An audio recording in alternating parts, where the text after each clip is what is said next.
आज के लेसन में स्टेंसिल की हेल्प से गोल्ड लीफ करेंगे। मैं ब्लैक कैनवस यूज़ कर रही हूँ क्योंकि I don't want to paint my surface black, तो इसलिए मैं पहले से ही ब्लैक कैनवस को यूज़ कर रही हूँ।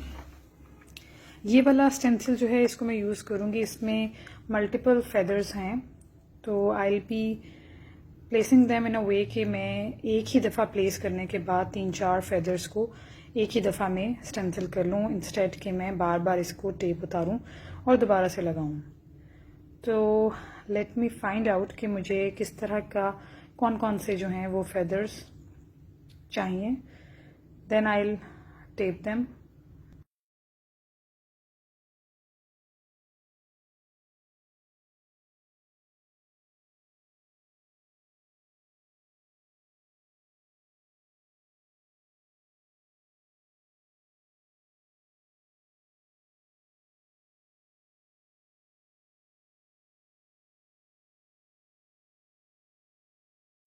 स्टेंसिल को जो है मैंने टेप कर लिया है और मैं स्टेंसिल ब्रश को यूज़ कर रही हूँ। नॉर्मल ब्रश जो है वो भी इक्वली अच्छा होता है, उसमें कोई हार्ड एंड फास्ट रूल नहीं है that you have to use the stencil brush only. आप नॉर्मल ब्रश ले सकते हैं, स्पॉन्ज ब्रश ले सकते हैं, as I showed you earlier, तो आप कोई भी यूज़ कर सकते हैं।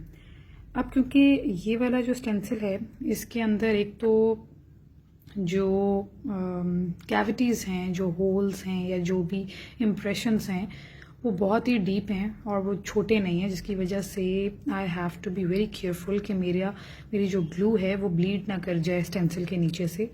अदरवाइज़ जो ये कर्व्स हैं, जो कंटोर्स हैं, ये नहीं शो होंगे when I will apply the leaf. बहुत आहिस्ता आहिस्ता और ग्लू की थोड़ी सी क्वांटिटी को ले रही हूँ मैं। स्पेसिफिकली जो मिड में फेदर का एक स्ट्रैंड आया हुआ है, ये वाला जो एरिया ये बहुत ट्रिकी है क्योंकि ये उठ जाता है अपनी जगह से और उसकी वजह से जो है वो मुझे ऐसा लग रहा है कि थोड़ा सा जो है मेरा स्टेंसिल बम्पी भी है। बहुत ही केयरफुली अब मैं नेक्स्ट फेदर को जो है ग्लू लगाती हूँ।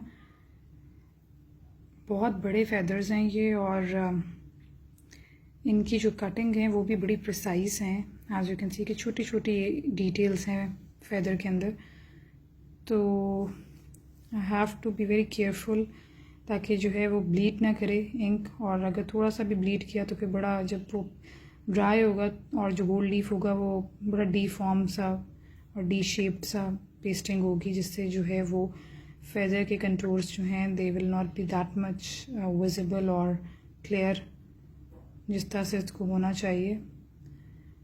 आपका स्टेंसिल जो है that should be absolutely very straight, और for safe side before you work उससे 2-3 घंटे पहले अपने स्टेंसिल को जो है वो आप किसी प्रेशर के नीचे जो है थोड़ी देर रखें, थोड़े वेट के नीचे रखें, ताकि अगर वो थोड़ा सा भी बम्पी है तो वो बिल्कुल स्ट्रेट हो जाए और जो है इस तरह का इशू ना आए जो कि right now I am facing.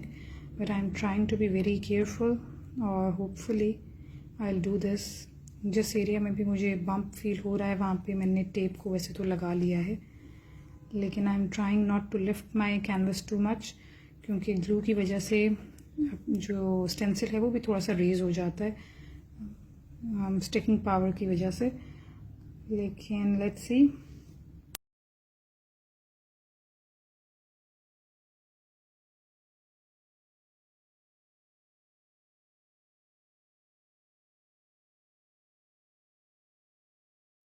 सबसे ज़्यादा ट्रिकी जो है वो मिडिल वाला एरिया है फेदर का।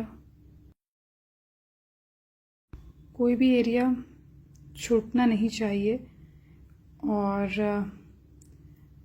जैसा से हम पेंट ब्रश को यूज़ करते हैं I am not giving it a stroke, क्योंकि अगर मैं स्ट्रोक्स करूँगी तो इसके बहुत से लूज़ एंड्स हैं। स्पेसिफिकली जो मिडिल वाला एरिया है फेदर का वो बहुत ही लूज़ सा है, तो अगर मैं स्ट्रोक्स दूंगी तो वो भी मेरे ब्रश के साथ मूव करेगा।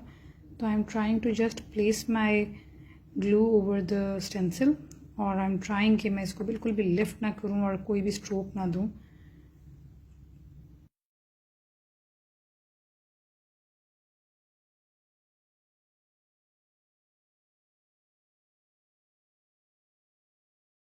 अब मैं एक ये नीचे वाला फेदर भी स्टेंसिल कर लेती हूँ, और क्योंकि राइट कॉर्नर पे थोड़ी सी स्पेस जो है रह जाएगी, तो वो हाफ आ रहा है मेरा फेदर उस पर, तो मैं हाफ ही को स्टेंसिल करूँगी इंस्टेड कि मैं पूरा जो है वो करूँ। तो I would go with the half stencil, क्योंकि वो आधा जो है कैनवस से नीचे है।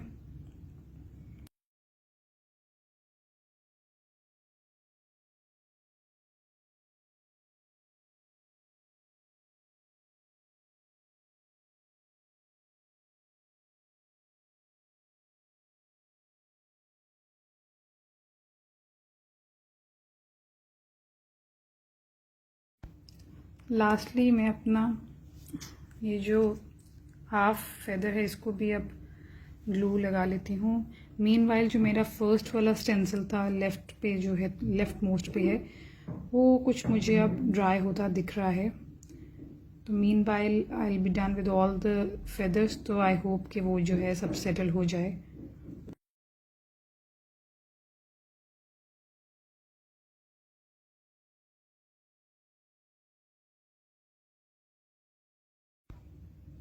अब मैं इसको 15 to 20 minutes depending on the temperature of your room, मैं इसको थोड़ा टाइम दूंगी ताकि, और देखती हूँ कि जब ये टैकी हो जाएगा तो then I will start pasting. So after like 20 minutes I can feel कि अब जो है वो काफ़ी हद तक ग्लू सेटल हो चुकी है। तो मैंने अपने फिंगर टिप्स पे जो है वो पाउडर को लगा लिया है, and I will slowly and gradually place one by one leaf on each feather.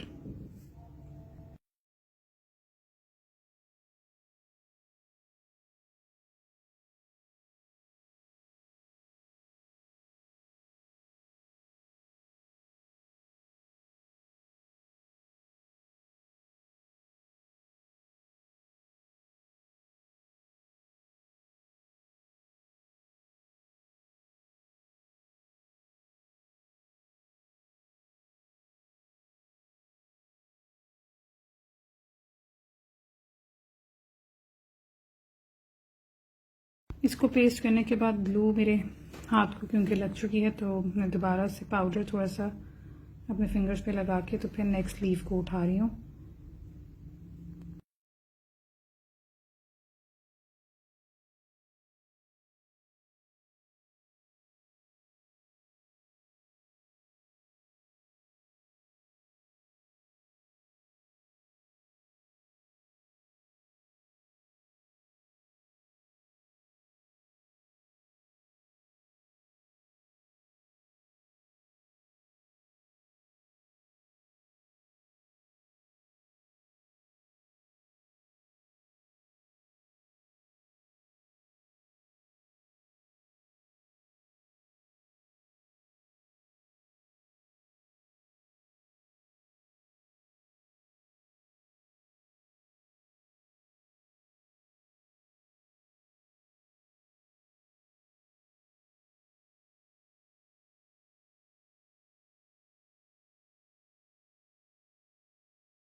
यही अगर मेरी ग्लू रनी होती तो इसकी जो पेस्टिंग थी वो बहुत ही ट्रबलिंग हो जाती, और वो बिल्कुल भी लगना नहीं था साथ से, और बल्कि जो है टूटते जाना था जैसे जैसे पेपर के साथ, लीफ के साथ जो है वो ग्लू लगना थी। तो इसलिए इट्स वेरी नेसेसरी कि आपकी जो ग्लू है वो टैकी होनी चाहिए, that should not be runny and wet.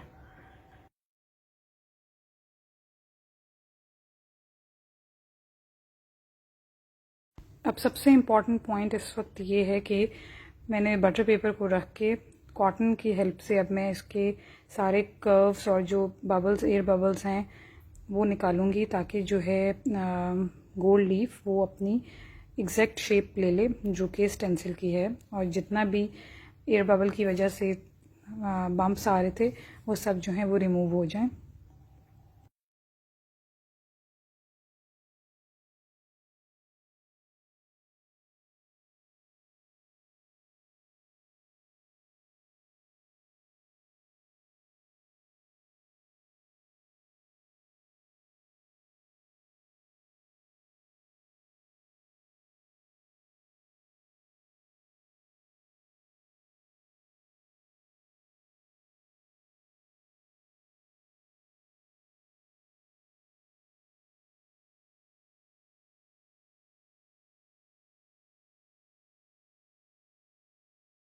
अब मैं इसका वेट करूँगी कि ये ठीक तरीके से ड्राई हो जाए, तो फिर मैं आपके सामने इसको स्टेंसिल को रिमूव करूँगी। सो आफ्टर लाइक 12-15 आवर्स मुझे अब लग रहा है कि ये बिल्कुल फिक्स हो चुका है अपनी जगह पे। तो अब मैं इसको उतारूँगी। सबसे पहले आई will B removing the tapes, ताकि जितना भी सपोर्टिंग एरिया है वो सपोर्ट ख़त्म हो जाए मेरे स्टेंसिल की, और फिर जो है I will move forward.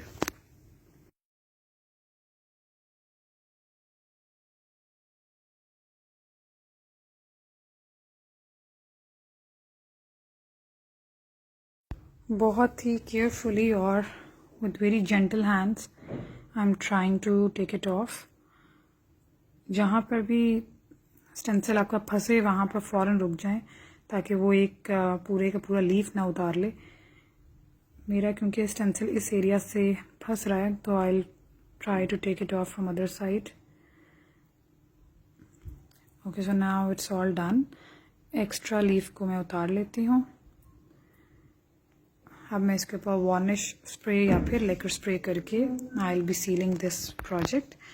So this is how you can do your stencil with gold leaf successfully.